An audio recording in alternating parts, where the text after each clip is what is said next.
A man has divorced his wife for cooking him too many noodles. A hot dog stand owner was snubbed by the neighborhood sausage fest. And Winnie the Pooh Bloodied and Cuffed museum exhibit sparks police outrage. These are the weird stories for Tuesday on Weird AF News, the only daily weird news podcast hosted by a comedian. I'm Jonesy.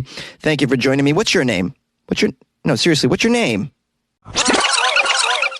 A man divorced his wife for cooking him noodles every day.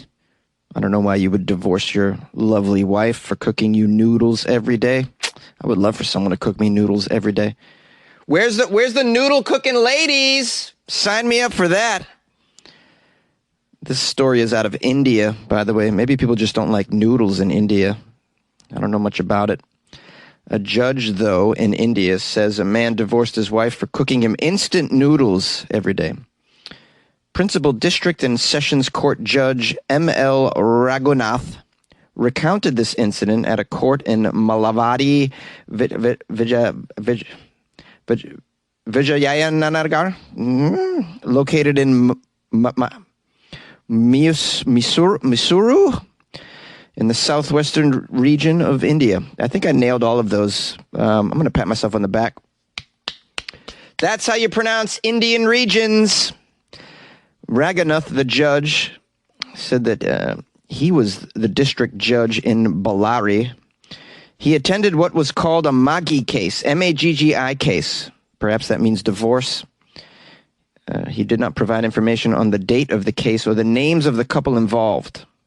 He said that the man claimed his wife would buy packets of Maggi noodles. Ooh, he's calling, it's Maggi noodles.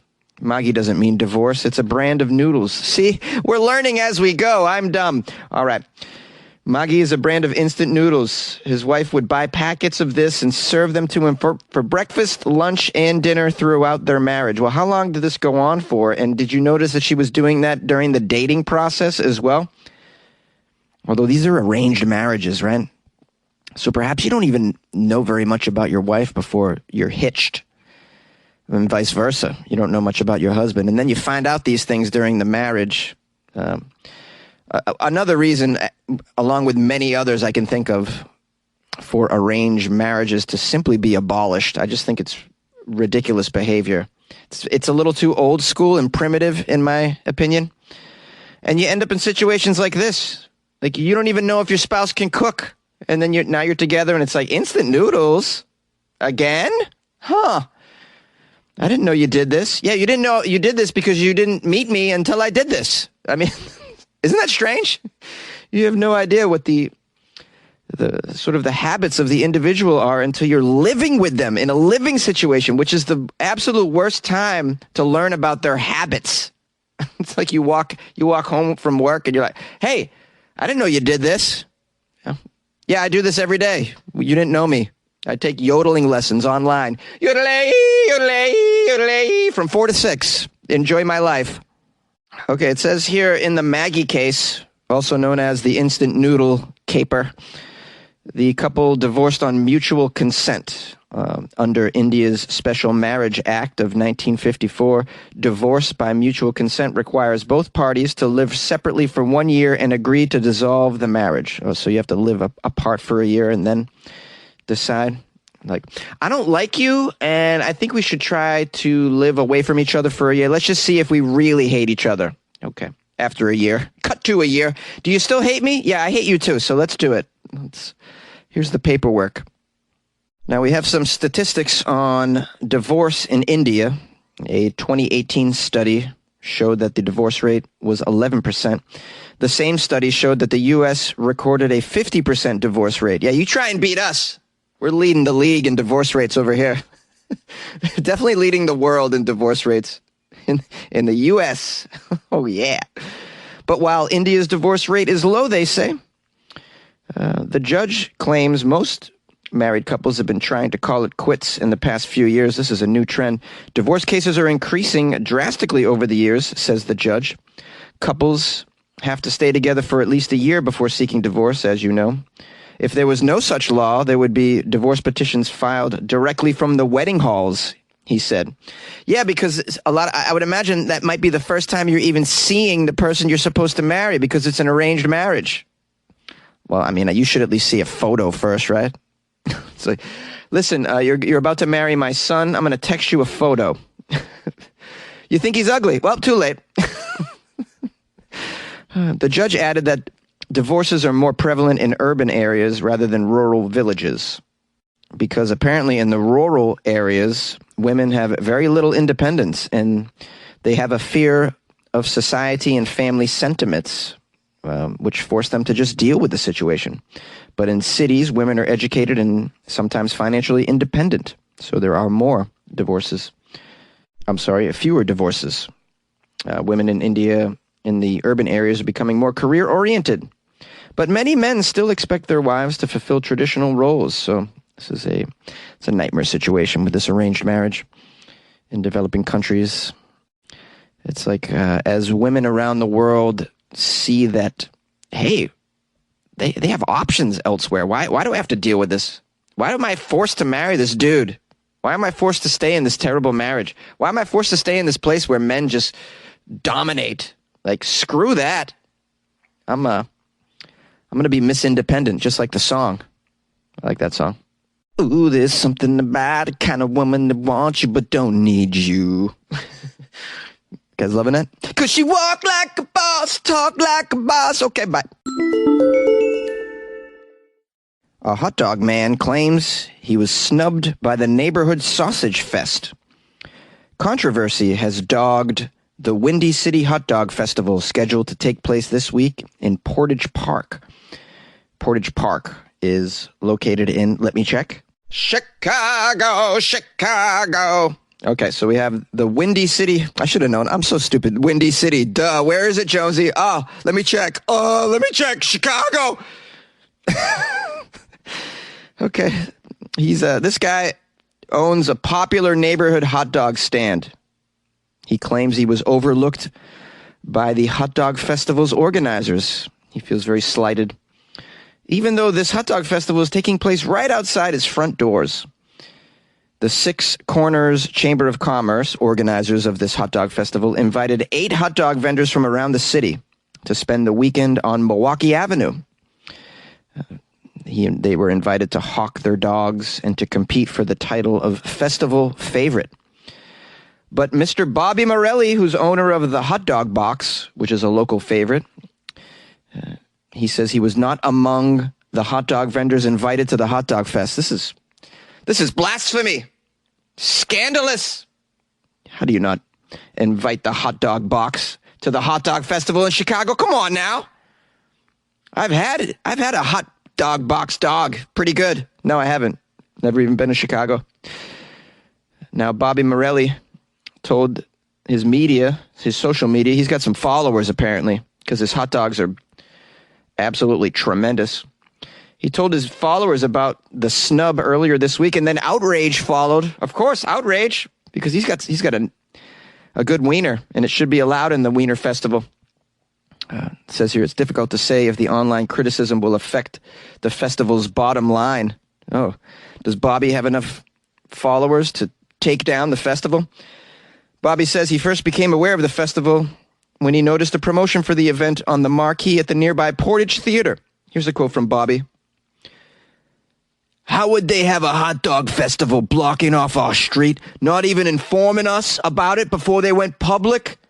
They're allowing all this competition to come into this neighborhood and literally sit in front of the hot dog box? Are you out of your mind? I don't want to believe it was malicious, but it's still very perplexing to me that they would have a hot dog fest and not invite one of the bigger hot dog stands that's right in their own backyard. Now, puzzled by what felt like a snub from the Chamber of Commerce, whose offices are just down the block from the hot dog box, Morelli took to Facebook to express his concerns. When the chamber leaders began receiving negative feedback about the hot dog box's absence online, it sounds like Morelli's got some followers that reached out to the chamber on his behalf. Bobby says that the chamber apologized for the oversight, and they asked if his followers and him could remove the comments that they were making. Bobby acquiesced but declined a belated invitation to participate in the festival. Yeah, at that point, you're like, oh, now you're going to invite me? Hello? I'm the hot dog box owner. I should have been part of this from the get-go, from the jump. And besides, you only have 8 hot dog vendors. Like, that's a very small hot dog festival. You should open it up to more hot dog vendors. And sausage vendors, for that matter. Oh, hell, let some burger people in. I mean, you only have 8 vendors in your hot dog fest. This sounds like a crappy hot dog festival. It hasn't even happened yet. I'm going to tell you right now, don't expect a big attendance at your 8 hot dog vendor hot dog festival. It's really an insult. I mean, here's how you organize a hot dog festival, all right? If I can eat a hot dog from each vendor, you don't have enough vendors. That's it. I've never organized a hot dog fest, but you at least should have that rule. I want so many hot dog vendors that I can't even eat a dog at each one. I'll die. And a further kick in the teeth is that none of these 8 hot dog vendors that are in the festival, which is taking place in the Six Corners neighborhood, are from the Six Corners neighborhood. But Bobby Morelli is. How about that? I went to the website for the Hot Dog Fest, which I'll post a link to. They're having a hot dog eating contest. How many dogs can you eat in 5 minutes? They'll give you a trophy. Ooh, there's also some entertainment. What sort of hot dog related entertainment? Well, mariachi band at 12:30 p.m. on Saturday. At 2 p.m., something called The Stash, which is probably an indie band. Everyone has a stash in the band. Hard to eat a hot dog with a stash. You know, you're going to get that mustard on your stash.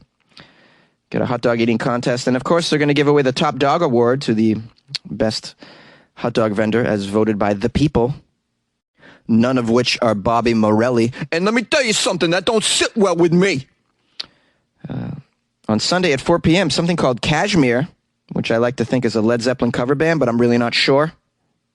Let me end the story by telling you what I put on my hot dog, okay? We're going relish, okay? And spicy brown mustard, please. Spicy brown. Don't give me that yellow stuff. That yellow mustard, people are still eating that? I ate that as a child because I didn't know any better. First of all, it looks radioactive. Why would you put that in your body? I mean, that's right up there with Mountain Dew. You shouldn't be drinking Mountain Dew or eating yellow mustard as an adult. Hello, take charge of your life. What's wrong with you? And now for the Weenie Man song. I know a weenie man, he owns a weenie stand. He sells most everything from hot dogs to buns. Someday I'll join his life, I'll be his weenie wife. Hot dog, I love that weenie man. I love it. A bloody Winnie the Pooh piece of artwork is sparking outrage. A very controversial painting at a Cincinnati art museum has sparked outrage as law enforcement has requested the painting be removed from its exhibit. Can you believe that, Chase? Let me start over. A controversial painting at the Cincinnati Art Museum has sparked outrage. Law enforcement has been called. Imagine calling the police on a painting. Are you okay? And they requested that the painting be removed from the exhibit. Law enforcement is requesting that the painting be removed. Yeah. Let's allow the police to decide what is art. What is worthy of being displayed in an exhibit? What is this, huh? It's very George Orwellian. The painting in question is part of a larger exhibition at the Cincinnati Art Museum called Black and Brown Faces, Paying Homage to. This is an exhibition organized by Palooza Noir, which is an organization that focuses on enriching the lives of people of color. Okay, that sounds like a good thing to do. And artwork is something you can go to when you're trying to enrich people's lives. Art is one of the few petals that we're allowed to touch in our culture when it comes to creating change. They like to think that we can make change politically by giving us the illusion that voting actually does something. But at the end of the day, we're kind of choosing between one rich asshole and another rich asshole that doesn't really have the interests of the actual common people in mind, as you know. So artwork is a thing that we have at our disposal, and which is why I feel like when it comes to art, you're not allowed to touch that.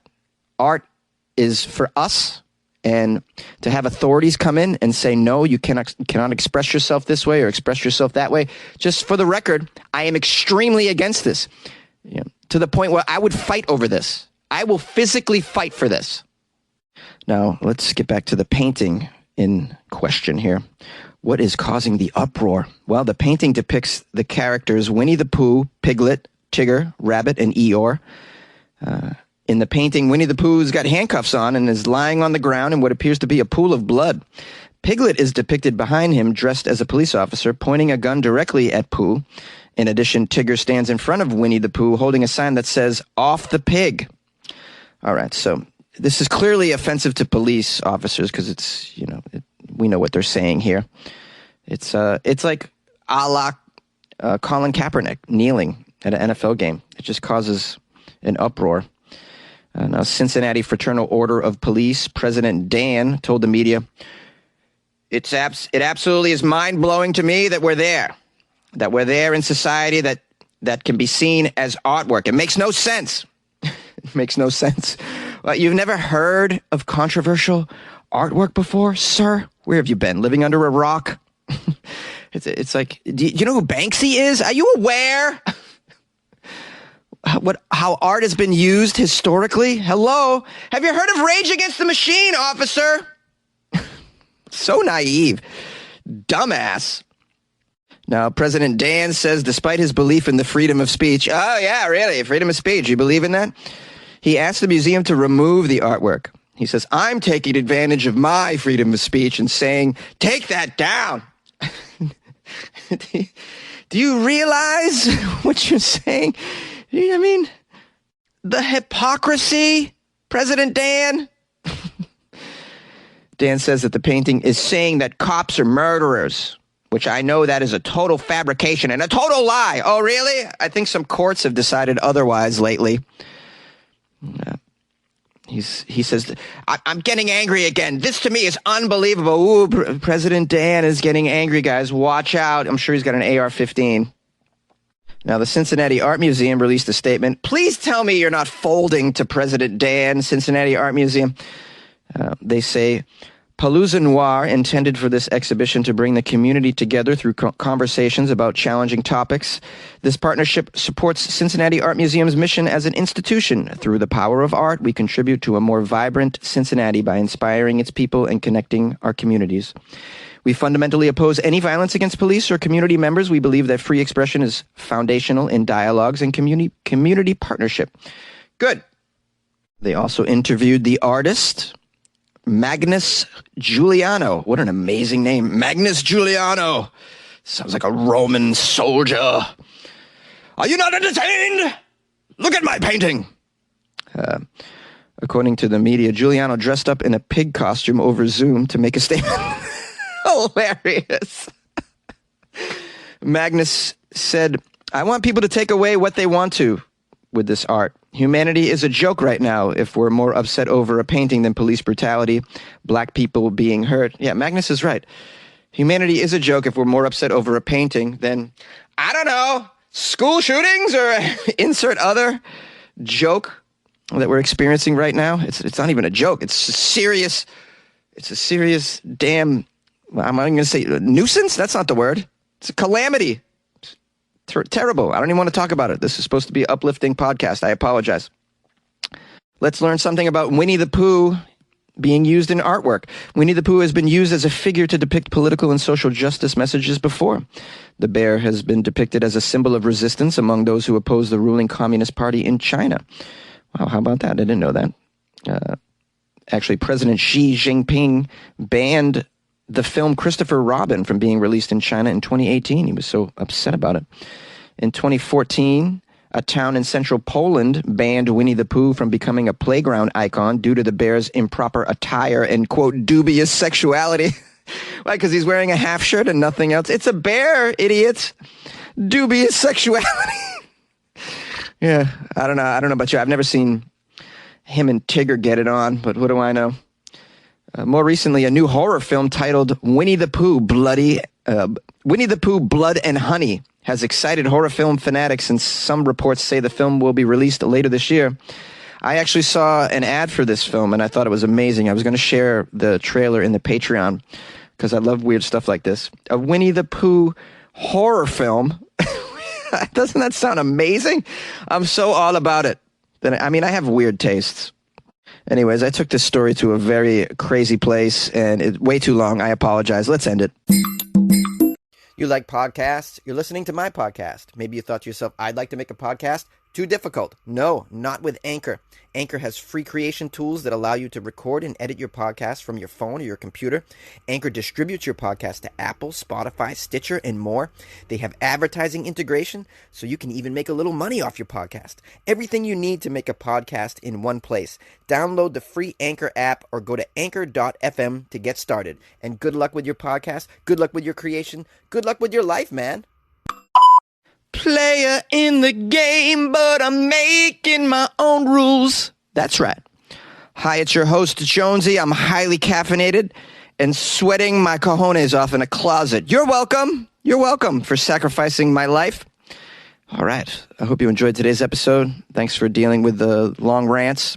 As I say, I'm extremely caffeinated today, so went a little haywire. I'll keep the outro brief as a result, and I will say that I'm going to publish some phone calls after this, so if you want to hear some calls from listeners, stick around for that. If you want to call the show, 646-450-2012. We are all-inclusive here at Weird AF News. Call and express yourself. Just try and keep the language, under control a little bit, okay? If you'd like to email me, it's funnyjones@gmail.com. Send me articles. And then if you don't mind, telling a friend or a neighbor or an arresting officer about Weird AF News. Maybe you're going to be part of a jury today. Well, tell them while you're sequestered about Weird AF News. Suggest it as a podcast to listen to. It opens minds, opens doors. It's good for your life, man. Hey, Jonesy. This is Becca in New Braunfels, Texas. I just wanted to say hi to you. I wanted to give a little shout out to Michael in Iowa City and Luna in Texas. I've been, playing on my phone, listening to back episodes of Weird AF News is what I've been doing. And let me just say, I completely understand where Michael is coming from, that feeling of not wanting to get too political, here on Weird AF. But you're right, Michael's right. This situation is ridiculous with gun violence. And talking to people about the necessary changes and to keep talking is what we all need to do. Even if we disagree on how to make those changes, we need to talk about it because we have a gun problem in America. We're apparently not mature enough to have guns, which is really kind of sad. And Luna, you just crack me up, girl. I have a 13-year-old son, and when you started talking about, oh my gosh, I said I don't have too many friends. I said that on his voicemail. Oh, you made me laugh so hard. Anyway, Jonesy, thanks for playing their voicemails, and thanks for everything you do. I hope everybody out there stays safe. Don't just talk to your congressman. Talk to your friends and your neighbors. And start talking to those NRA members. They don't have to give their memberships up. They don't have to give their guns up. But they definitely need to start putting that pressure on their organization. That attitude needs to change. Because we've got to grow up as a country and quit talking about how we've got rights and we're entitled. If we're hurting each other, we don't need those rights because we can't handle them. Rights come with responsibilities. And all the responsible gun owners, we need to speak up and say, stop hurting and killing people. Anyway, y'all have a great day. Thanks again, Jonesy. Bye. Hey, Jonesy, it's Connie from Cedartown, Georgia. I was calling about your Florida Friday show when you were doing the Florida definitions. Also the Panama City Beach area and Fort Walton Beach and You can even include Alabama's Gulf Shores. All of that is known as the Redneck Riviera, too. So if you hear anybody refer to that, that's where the area they're talking about. But we call that area Redneck Riviera in Georgia. So I was going to add that to the mix. And the Celtics lost, but it's not a lost cause. It's just game 2 that they lost. So eye on the prize. They're going to go all the way, I have no doubt, because they have Al Horford. God love him. He did his time within Atlanta, so he deserves a ring and a trophy just for that. So anyway, y'all have a good day, and everybody take care. Love y'all, and good luck with your life, man. Bye.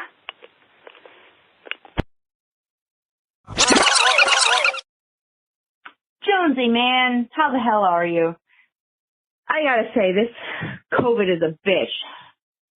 I'm so over it because I'm not over the illness, but I'm mentally over it. Oh, speaking of mentally, I'm super happy that you have BetterHelp online counseling as a sponsor. In my mind, that just makes you, like, it elevates the podcast, because every other podcast I listen to, be it, from the New York Times or NPR or, brain fog, I just blanked on the name. Anyway, what I'm trying to say is that all of the prestigious news organization podcasts that I listen to all have BetterHelp as a sponsor. So I love seeing you up there with them. And then, I hope that they're throwing some ducats your way. And, that's cool, man. Anyway, as funny as it is to hear you say that amphorae is an ancient Greek weed smoking device, which is lovely to think of and hilarious to hear you say. Amphorae are those giant wine jugs that you see that are like as tall as a person and big around, and they're like vase shaped, and they have like the handles on the sides that look like little arms, like tiny little arms that are useless because there's no way you could lift a giant jug of wine that heavy with a tiny little arm like that. So yeah, that's what an amphorae is. So, I mean, you were right that it's for something that, messes you up, in a good way, but it's not marijuana this time, it's wine. Actually, I studied Greeks and Romans, and I never have thought to research or look into their smoking habits, if they smoked, if they had tobacco or another plant or leaf that they discovered the properties of. I feel like mostly what I hear about them is the wine. That was kind of their jam. So anyway, keep it up. Love you. Love the show. Good luck with your life, man.